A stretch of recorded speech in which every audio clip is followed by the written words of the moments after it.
G'day fellas and welcome to a casted game. Spawning in on the northeast side of the map, we've got Chinese Civ Sucks playing the Rus. So this is actually Beastie QT. That's how they managed to get up to rank number 15. You can see in the top right hand corner of your screen. He's quite up there. So I think this is one of his Smurf accounts. You know the guys at the top of the ladder, they love to do this. So you've got like Marine Lord. He's got like 4 accounts that are all just like Kek W, official Kek W, no Kek W, lol W.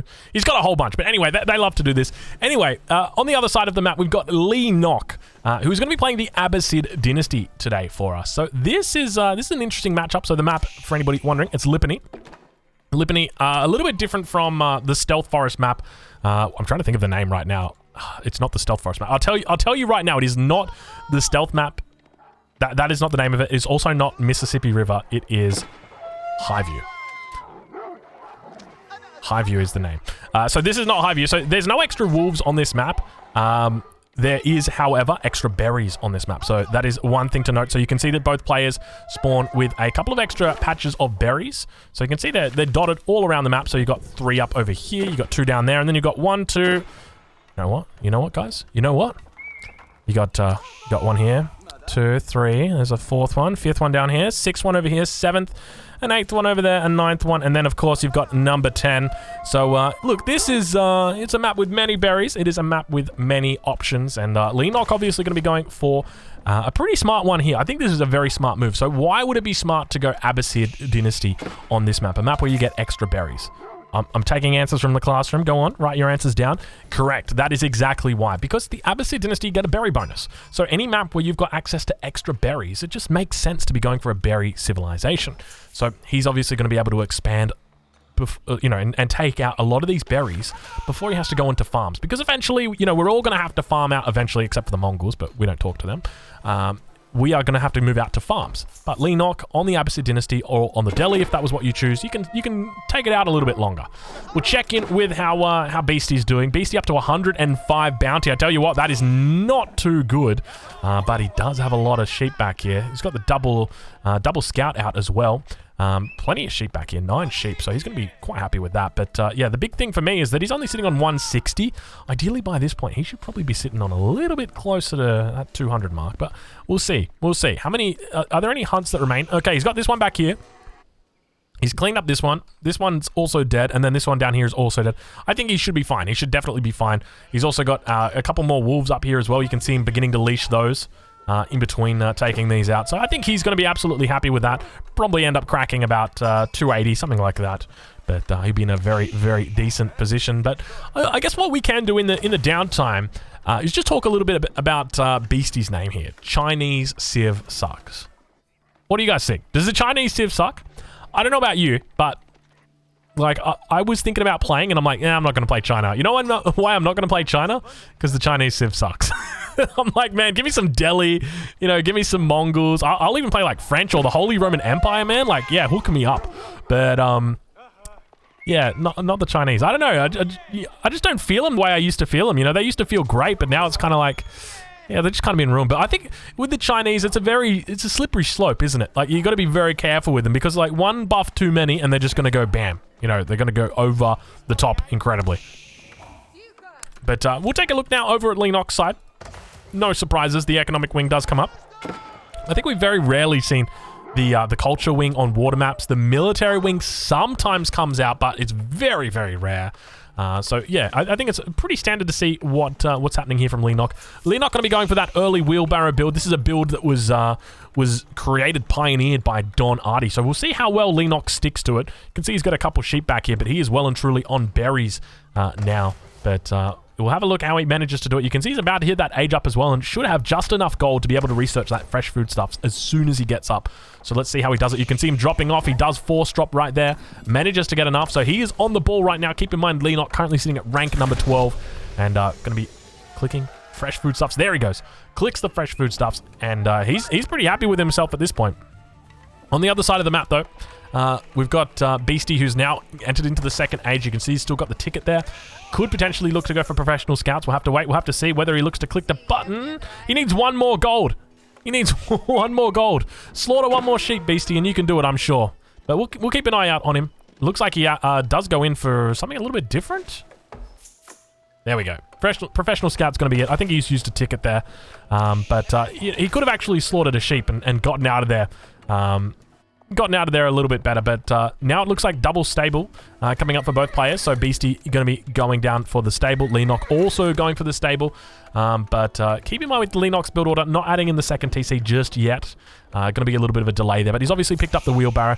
And wheelbarrow works out incredibly well for the Abbasid dynasty, and you might be wondering why is it? So think about all the other civilizations, right? They're going to be farming underneath their town center. What does wheelbarrow do? It just increases your efficiency when you're walking. So if you're farming underneath your town center, or you've got sheep underneath your town center. I mean, if we take a look right now at Beastie, he's got 8 villages that are not going to get affected by wheelbarrow in the slightest because they don't have to walk. I mean, there's a couple in there that do, but we're not going to be looking at those. What we're going to be looking at is, you know, those guys that are right under the TC, but compare them over to Leenock, who has got slightly faster berry carrying capacity. And speaking of berry carrying capacity, you got to be careful there, Leenock. Leenock fighting for his life right now as the scouts do come in, trying to steal away a couple of those carcasses.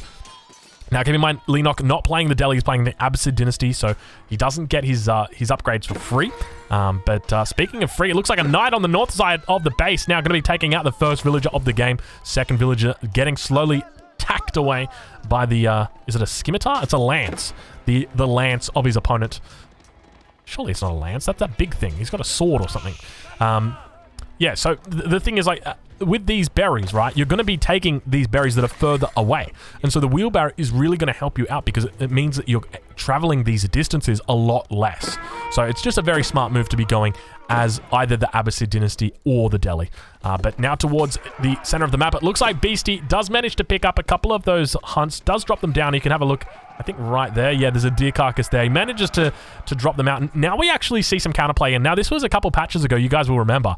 They made it so that the scouts are slightly slower when they're carrying the deer carcasses. So we actually see Beastie trying to pick up and steal that deer carcass. He has to drop it to keep his scout alive. So he has to make a decision. You know, do I try and get this bad boy out alive, or do I just drop it and run? And he just drops it, he runs, he takes the safe choice, and really, really smart move from him to do that. Second town center now going to be coming down for Leenock. Leenock is a bit of a boomer for anybody unfamiliar. Leenock comes from the StarCraft 2 scene, used to be a big Zerg player, used to be famous for the types of booms that he would do back in the day. If you don't know what a boom is, that's where you focus on your economy. So he is definitely looking to focus on his economy here, going for the 2 town centers. Really smart move here, especially because he's got that fresh food stuff, so that means his villagers are going to be coming out at half the price as normal. So the best way to make use of that is to make more town centers. But speaking of more town centers, we've got someone on the other side of the map who's, I mean, he's got more town centers. He's got 1 town center over here, but yet to think about his second town center. You can see he's stacked up 3 tickets in the Golden Gate at this point. A few horsemen out here on the map, but not a whole lot of movement really when it comes to that front. But look at this. What is this all about? That's a lot of production. Is he playing this in H2? What is happening here? So Beastie, I mean, you got to remember, right? Beastie's one of the best players. He's on the precipice, I want to say. Is that the right word? The precipice? He's on the precipice of the meta. He's constantly evolving the meta and constantly, you know, metagaming, thinking ahead of, you know, what do I need to do to win this game? He would know that his enemy has gone for that second town center. He will know, you know, I've checked the stone. I've done the math. You know, I've worked this out. So what do I need to do to win that? And it kind of looks to me like he said, well, I'm just going to drop down a whole bunch of production buildings, and I'm just going to make a whole bunch of units. You can see he's got beautiful macro right now, sitting on 31 villages, just wood, just food. If he needs any gold, he's going to be able to trade it out from the Golden Gate. But other than that, he's just going to sit there macroing beautifully. But now it looks like on the north side, Leenock going to be coming in with a few units, poking this or poking in this direction. He does actually spot the infrastructure there from his opponent, so may know that something is up, because Leenock, typically, he's going to be doing one specific build, or at least that's what you would do most with the Abbasid dynasty. So that is, you would open up exactly the same way that he's done the Don opening, where you go wheelbarrow into fresh foodstuffs, into the second town center, open up with a stable, add in the barracks, add in the archery range, and then look to get up to the 3rd age as quickly and as safely as possible. I think that Beastie might realize this, and he might be looking to punish that, and as a result, we see a huge mass beginning to move out. Because remember, at the end of the day, we've got 700 resources rather, that have been put towards a town center, whereas Beastie has taken those 700 resources and he said, well, that's fine, I'm going to spend them on an archer, I'm going to spend them on a spearman. And then when you start calculating that and you're like, well, hold on a minute, how many spearmen can I buy with 700 resources? And you're looking and you're like, well, they're 800. Well, they're 80. Well, if I go like 8 times 8 is 64. So you could buy 8 spears for that second town center. And that makes a pretty big difference when you think about it. Like when it comes to mass, when it comes to sieging, or, I mean, you could just think of it as like 2 battering rams. That's the difference. And so how much punishment could you do with those 2 battering rams? And I think we're going to be finding out, because something tells me that with this right here, we're going to see siege engineering already in for these players as the battering ram does come down. Actually, I just realized we could probably tell, yeah, I think you might be able to tell. I don't know actually how to tell. We have a look here. Does he have, he's got these spears out. Oh, he's fucking playing Abbasid. That's not going to help. Oh gosh, he's playing Abbasid. I was just thinking like maybe it doesn't have this as an option or something. I was just making the assumption that he wouldn't have it, but he does have it. Battering ram now going to be coming in as well. 300 wood there. So what is Beastie's goal here? What is he thinking? What is he aiming to achieve? Number one, he wants to take out infrastructure. Ideally, if he can take out this town center, he's going to be very happy. But realistically, he just wants to be able to focus down villages. That's going to be it. So he's trading out his battering ram health for the villages. So the battering rams are going to be coming forward, attacking the town center. Villagers are going to be coming out of that town center and looking to do damage. And now we see Leenock cutting off reinforcements. So doing a nice little cut here. Looks like he's got a scout in with these guys as well. So he's going to be able to scout out any of those reinforcements. But as this battering ram comes forward, we're going to begin to see these villagers.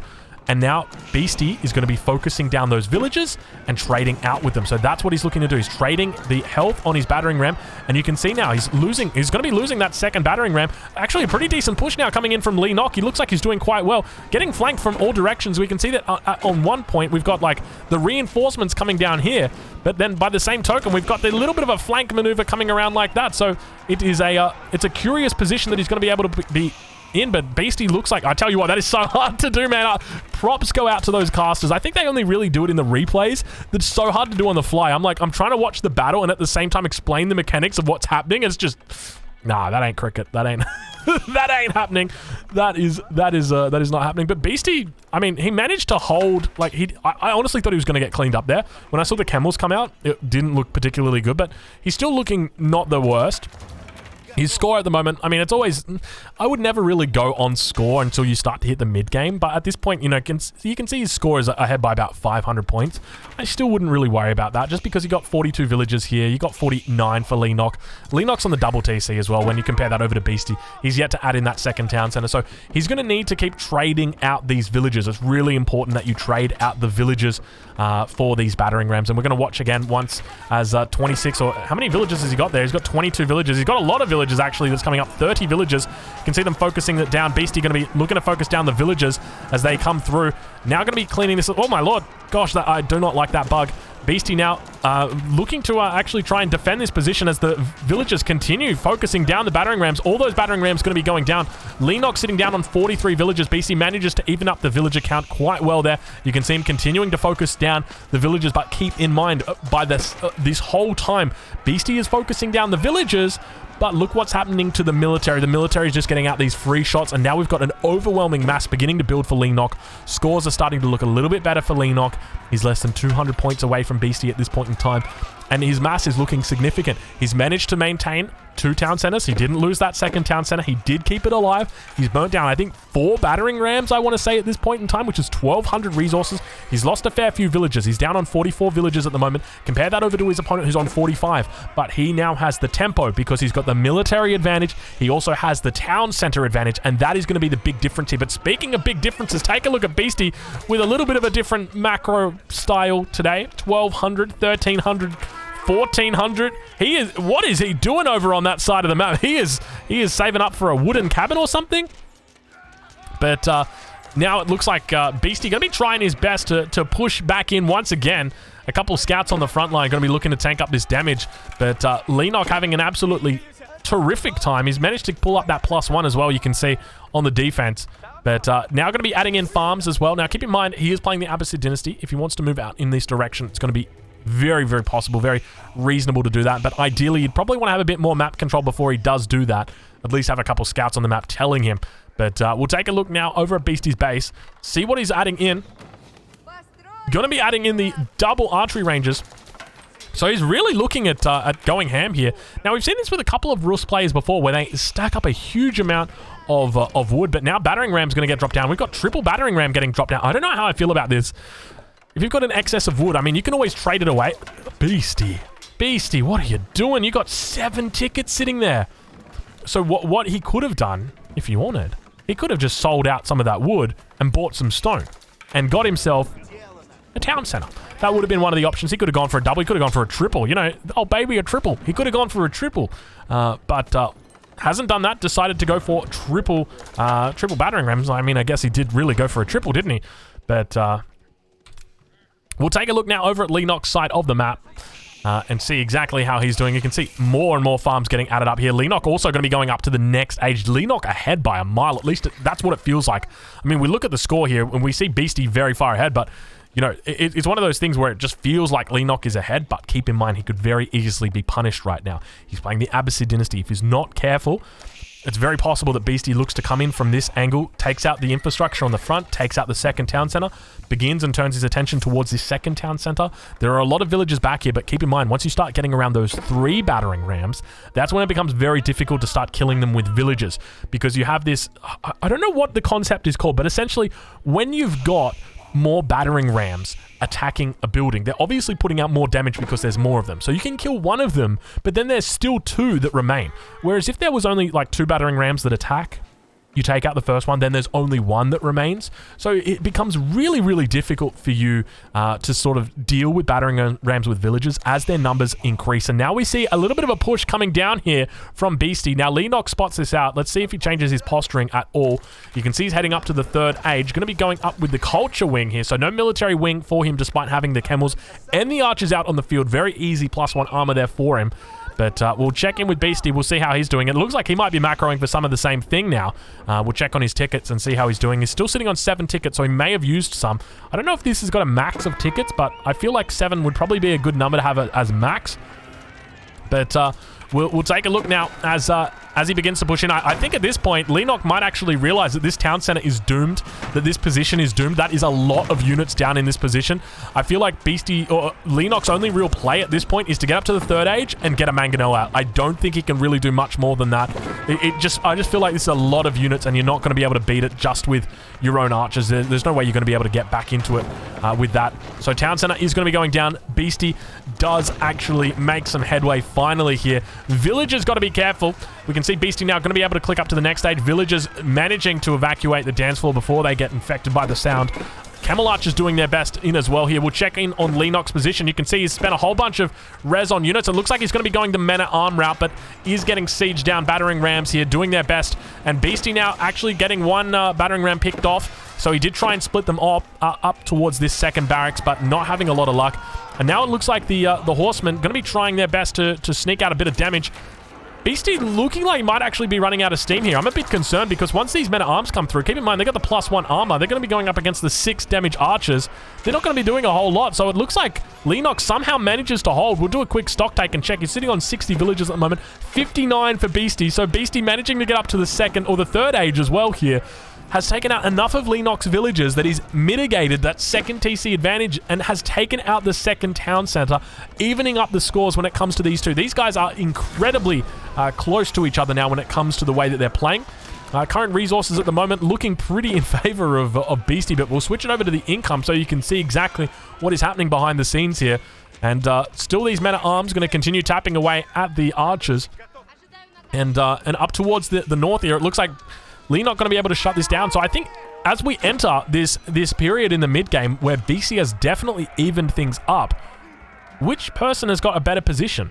And it's a difficult question to answer because when it comes to the late game, the Rus have definitely got this one in the bag. If this manages to go to, you know, an hour-long game, then the Rus are going to be absolutely fine because they've got so many ways that they can just weasel a victory out from their opponents. But when it comes to the Abbasid dynasty, in my opinion, they've got a wonderful peak right about now. In the next 10 minutes, it's going to be really good for them. They've got their Men-at-Arms that are going to be coming out.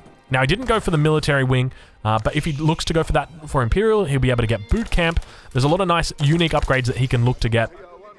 But a men-at-arm timing with maybe some crossbows, which is what we're seeing now, begin to come out across the field. That is definitely an option. I don't think we're going to be seeing a lot more camels out here today, but we'll do another quick assessment. So 58 villages for Leenock, and now Beastie sitting on 64. Now, keep in mind, Beastie did also go up with the Abbey of the Trinity. So that's going to be able to secure a couple of relics for him. He's going to be looking to secure up those sacred sites as well. When we do a little assessment of the relics, so the first one to get picked up was right outside Beastie's base. Over on the other side of the map, I can't see any relics. There doesn't really seem to be any. I mean, I see 1, 2, 3 here. Am I missing something? I don't know. I could be missing something. But speaking of missing something, looks like Beastie now going to be under potential threat as these archers and crossbows. Look how many crossbows there are here. Now, this is something that I wanted to be talking about a lot more recently lately. Crossbows are back, and they are better than ever. Like, I'm trying to think, like, you know how in Mean Girls, they're like, stop trying to make fetch work. Like, fetch is never going to be a word. I feel like they were like that with crossbows initially, and people were like, stop trying to make crossbows a thing. Like, it's not going to work. Well, now it's a thing. It's actually working. Crossbow mass is incredibly strong. Really, really good combination with the men-at-arms at the front. But we'll check in on these players. We'll see how they're doing back towards the base. We do see a second town center now added in the same place. So Leenock looks to secure up that economic lead that he once held before. For Beastie, though, on the other hand, it doesn't look like that second town center yet to come down.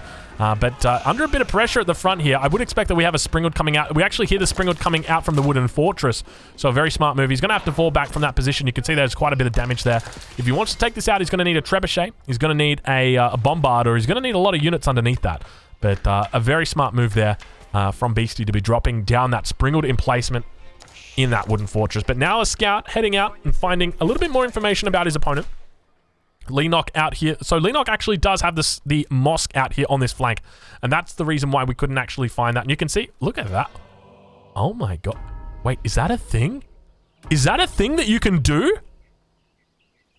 Is Leenock rallying an imam to his relic and then rallying it back to the... No way that is a thing. How do they know to pick it up, though? They can't be that smart, can they? Dude, that is next level. What? I'm in awe at that, man. First the fishing boats, and now the scholars? The imams? Really? I'm impressed. I'm impressed. Leenock up towards the north, going to be losing out this sacred site if he's not too careful. We see the Beastie does look to neutralize it and take it for himself. Down towards the south, it looks like he's going to be looking to pick up his own sacred site. But we'll have a look at how Beastie is doing. I want to check on his infrastructure and see. He does have the siege workshop out. So that's going to enable him to have a pretty decent presence when it comes to those Springwoods out. We can see the first Springwood actually out on the field already. Sounds like that third relic is going to get picked up. Actually, that's the fourth relic getting picked up now for Beastie. Oh my god, look, he's doing it as well. Man, they're all doing it. This is the next meta moves, baby. Managing to chase away that warrior monk from up in the northern position. A little bit of a wall coming through here for Beastie as well. A smart move. Camera glitching out there once again. I don't know why it does that. Devs, if you could fix that, that would be great. I don't know how to replicate it, but it sometimes happens, sometimes it doesn't. It's whenever I'm using this move around feature, instead of like using these arrows, I use this. I go like that, and it just kind of bugs out sometimes. It's real weird. Next time it happens, I'll point it out. Devs, you make sure you fix it. Gels, I'm not sure if you're here. If you could write that down on the list or clip it, that would be wonderful. But yeah, that would be great. But now it looks like villagers up towards the north, slowly but steadily getting picked up by the camels. Not going to have a lot of luck as those crossbows do come out. And we see these crossbows, more importantly, beginning to build up. Greased Axles now coming in for Leenock as well, as he's starting to think about Imperial by the looks of it. But now we can see that he's built up quite a significant force here. 14 men-at-arms in the front line, 11 crossbows out nice and early. And Leenock in a pretty strong position. If we do a bit of an assessment, I want to see where these guys' economic counts are at. We've got the military, or the income per minute right now. So 81 villages at the moment for Leenock with 40 military versus 79 and 59. So he's only one villager behind. Has he dropped down a second TC when we weren't looking? Ah, you sneaky beastie cutie. How long have you had that up? I'm going to bet you've had that up since minute 5, haven't you? If there's one thing I know about me, it's I'm absolutely blind when it comes to finding those second town centers. But up towards the north, it looks like Beastie now going to be opting for a wooden fortress. A pretty smart move, honestly. It's going to enable him to basically to enable control of that sacred site for the rest of the game until that gets sieged down, and that's going to be quite a task. So, you know, Lennox not going to be able to just send one unit up here and look to neutralize this sacred site. It's going to take a significant amount of time for him to actually put effort into that. You're going to have to send, you know, 15, 20 horsemen up there. It's going to be, you know, it's just going to be very annoying to deal with. But I think he is aware of that. He does spot the villages up there, so he probably knows. But Lennox now going up to the next age. Imperial on the cards, going up with the military wing. All sacred sites, or at least 2 sacred sites now captured by Lennox. That third one up towards the north has been neutralized by Beastie, but Lennox in a pretty strong spot. We can see from the scores, it looks like Beastie is still ahead, and you could probably suspect that judging by the amount of, or the unit difference that is out here. But obviously Lennox going up to the 4th age, so there's definitely going to be a nice little window for him to punish his opponent. So I'm curious to see if he's going to be able to pull it off. We'll have a look at the composition of military that his opponent's got. A lot of mangonels actually coming out and a lot of springalds. Well, we've got one mangonel, 3 springalds. So he's only got 44 military population. I think this is literally it right here. It doesn't look pretty for Lennox as he tries to get a castle down in the middle. All the villagers going to be going down. We'll head into the cinematic mode so you guys get to witness this in all of its glory. But Springalds on the back line getting focused down. Nice little job right there from Beastie. But we've got the Springled emplacement coming out on the outpost here. Going to be doing a good little bit of defending it. Sacred Site slowly but steadily. Going to be getting captured somewhere, maybe up towards the north, maybe down, maybe up a little bit further. But more villagers getting pulled out now. Keep in mind there was a slight villager lead, so looking to use that villager lead out, or the fortress does get up, the keep does get up. I always just want to call it a fort, man. A fort or a castle or a keep. I don't even know. I kind of like castle, I guess. The keep gets up. I guess we've got to call it a keep because that's technically what it's called. The keep does get up. It's in a really good spot. I love this spot from Lennox. Just simply it covers this sacred site down towards the south. It can also be used as a great anchor point up towards this north. But now the sacred site does get captured up towards this position. We'll check in with Beastie and see how he's doing when it comes to his economy. He's got 93 villagers in the back at the moment. But my main concern is he doesn't really look like he's going up to imperial age at the moment, and not really thinking about it. More focusing on his military. We'll have a look at the infrastructure. You know what? I say that, but he doesn't have a lot of units in production. But we'll take a look over at his opponent, Lennox. We'll see what kind of upgrades he's getting. So we've got roller shutter triggers. We've got siege work. So definitely going for that window. We talked about it earlier. So the Abbasid dynasty have got this window that they can actually exploit, and it's right now. It is the early imp window. And that is when they're at their strongest. So in their 3 TC build and in their 2 TC build, it is their best time to attack. Their best time to fight is right then, because that's when they're going to be hitting their power spike. If you've ever played like games like Dota 2 or League of Legends or anything like that, we often talk about these spikes that happen after you purchase items. It's the exact same thing here in Age of Empires 4. And the reason why it's so strong is just because you've got access to all of these insane upgrades and you're able to build out in the field as well. It really enables you to swing when you're able to combine elite men-at-arms or elite crossbows or elite archers together with those springalds, together with those mangonels out on the field. That's what makes it so strong. And we actually saw that come out in the very early tournaments like Genesis. We saw the Mister versus the Viper, Boulder Bay. We saw the men-at-arm push with the springalds. So that exact same concept coming out there where you're able to build down in the field. You want to sort of exploit that age advantage you've got over your opponent. Force them to try and stay in that 3rd age. So we'll see exactly how Lennox goes. But it does look like Beastie going to be able to push himself up to the 4th age. If he does get up to the 4th age and he's able to get those upgrades through on the springalds and builds up a significant mass, which he has, he's got 6 springalds, I don't see how he can lose this game. It is very, very difficult. You know what? I say that, but in the last game that I watched, I said the exact same thing, and the Rus player, well, let's just say it didn't go too well. So who knows? Who knows? Maybe I'm just like the god tier Rus player, and everybody else F tier, D tier. I'm just kidding, Lennox. You're an S tier player. I love Lennox. For anybody who doesn't know, me and Lennox actually go way back. So I think he started playing SC2 in like I want to say 2011, 2012, maybe 2013. I think it was back then, but yeah, I used to watch him on GOM TV. I'd be surprised if any of you guys knew what GOM TV is. Actually, you know what? A lot of you guys would know what GOM TV is. GOM TV was the OG, man. That was back in the day. I used to pay for GOM TV. It was like, I think it was $8 a month or something like that. Dude, they were the days. Do you remember there was a caster in that called the gun run. I think it was the gun run.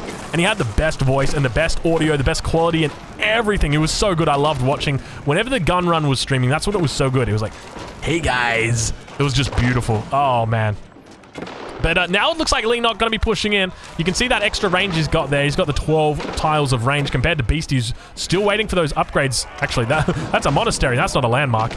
He's sitting on 10 tiles of range at the moment for his Springles. You can see those upgrades yet to come through. He's waiting for them. He's at 13.5 range, but that keep is coming in. If that keep goes up, Leenock is going to be in a very strong position because Beastie, to respond to that, is going to need bombards out. I want to check and see if we can find his landmark. We can see it up towards the North High Armory. He does finally have that upgrade coming through. Do we have roller shutter triggers? Not yet. No roller shutter triggers just yet. So still going to be outranging Leenock is, but a significant mass beginning to build and a huge amount of military back here. We'll just do a quick check on the reinforcements. Look at what is coming in right now for Leenock. He is absolutely reinforcing the heck out of this. Villagers moving up right onto the front line. You got to be careful, villagers. There's mangonels back there. That's a lot of villagers. That's a lot of rocks coming in, but fortunately, they only seem to do damage. And now we've got the Springles firing off 13.5 range. Just finally coming through. Mangonel shots. Oh, mangonel shots. Oh, it's going to be disgusting. 3, 2, 1. Bye-bye. There go half of the villagers. Second mass of villagers potentially coming in. But to me, like, I just feel like, all right, Exodia is online. What is the Rus Exodia, you might ask? It's this upgrade here. Sorry. This upgrade here at the High Armory. It is this upgrade right here at the Siege Workshop. That's it. It's a two-legged Exodia. But unfortunately for Leenock, he tries to push in with the castle. Doesn't have a lot of luck. Just a little bit late on that castle. But we'll check in now with his opponent and see how he's doing. A lot of stone in the bank, actually, for him. A quick stock take shows us that there's 102 villagers versus the 117 from Leenock. So relatively even at this point with regard to economies. I want to see what kind of upgrades we've got from the House of Wisdom, and it looks like improved processing going to be coming in now as well for Leenock. So a very nice upgrade there, but a little bit of keep wars happening. No boiling oil just out yet for Leenock. But, I mean, at this point, you've got sitting at 162 population versus 172. Things are looking quite even. I think once it gets to this point in the game, it's all about attrition and controlling resources. So we can see now that players are beginning to wall up the map. Leenock down towards this position is going with the stone walls. A great choice if you're into getting stone. If you like stone walls, then you have come to the right place, because this is exactly the wall for you. Whereas the fortified palisade wall, if you're more of a wood kind of guy, if you like getting hard on the weekend. Okay, I gotta stop. I'm terrible. Yes. So both players beginning to wall up the map like crazy, and trying their best to control where their enemy can attack. Control the narrative, as I like to say. Elite men-at-arms coming out. Crossbows yet to be upgraded. I'm going to check and quickly see whether we've got that upgrade in queue. It doesn't look like it. We've got double time coming through for Streltsy, but no crossbow upgrades through just yet. No elite crossbowmen even queued up. A few mangonels now coming out with bombards on the back line. Look at all the siege that's coming in for Beastie. This is really Beastie's siege build at this point. Like, he is just playing the madman style. Look at the siege that is there. It just happened. It just happened. Clip it, gels. Look at the siege that is coming out right now for Beastie. Streltsy also getting into the mix. This is, in my opinion, the Rus Exodia build. I don't think... If the Rus come into the late game at a relatively even position, I don't think they can lose from here. It's very difficult to lose from here. Just, you know, reiterating the Springles, 13.5 range. So difficult to deal with.